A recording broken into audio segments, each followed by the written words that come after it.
आउ किछि दिन परे धरापृष्ठ अवतरण करिवे माँ गजलक्ष्मी, जहाकु नहीं एबे समस्त क्षेत्र गुड़िकरे धान केंडा एबे स्वागत करिवारे लागिछि।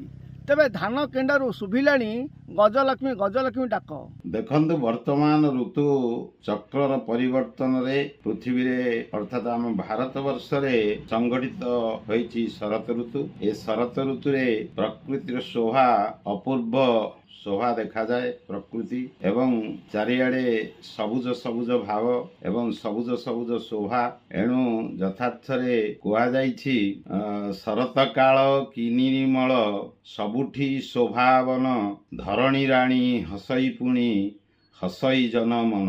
आपण माने देखिए संप्रति शस्य क्षेत्र मानकरे धान गछरु धान केंडार अंकुरोद्गम वर्तमान होईछि एवं धान केंडा वर्तमान चारिआडे धान गछरु उंकी मारलाणी एवं सते कि आगामी दिन रे जो गजलक्ष्मी पूजा आसुची कुमार पूर्णमी दिन, ए कुमार पूर्णमी दिन रे सर्वत्र गजलक्ष्मी को आवाहन करा जिवो एवं आवाहन करी गजलक्ष्मी को पूजा करा जिवो सबुठी। तेणु से भाव मनुष्यर मन उद्वेलित होउची, उद्वेग प्रकाश पाइलाणी एवं सते कि धन धान्यर अधिष्ठात्री देवी माँ लक्ष्मी को जनसाधारण पूजा करिवे एवं सेई मर्मरे कुआ जाइछि ध्यान करिवे। लक्ष्मी क्षीर समुद्र राजतनया श्रीरंग धामेश्वरी दासीभूत समस्त देव वनिता लोकैक दीपांकुराम श्रीमन्मंद कटाक्ष लब्ध विभव ब्रह्मेन्द्र गंगाधरा त्वां त्रैलोक्य कुटुंबिनी सरसिजाम वंदे मुकुंद प्रिया महालक्ष्मी।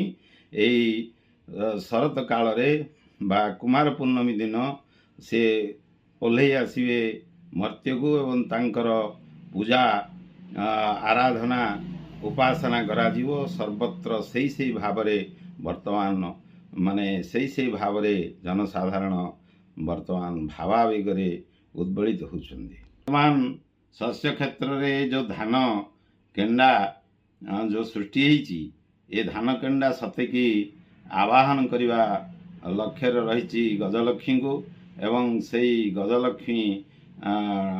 गजलक्ष्मी माँ को डाकिवा अवस्था वर्तमान धान केंडा सते कि डाकुची, हे माँ अवतरी आसे पृथ्वी को धन धान्य पूर्ण कर एवं समस्ते जे भली जनसाधारण आनंद रे उद्वेलित हुए। माँ गजलक्ष्मी को किछि दिन पर धरापृष्ठ अवतरण को नहीं स्वागत कलानी धान केंडा, जहाकु नहीं भिन्न भिन्न मत रखिछन्ति कवि एवं लेखक एवं चाषी माने।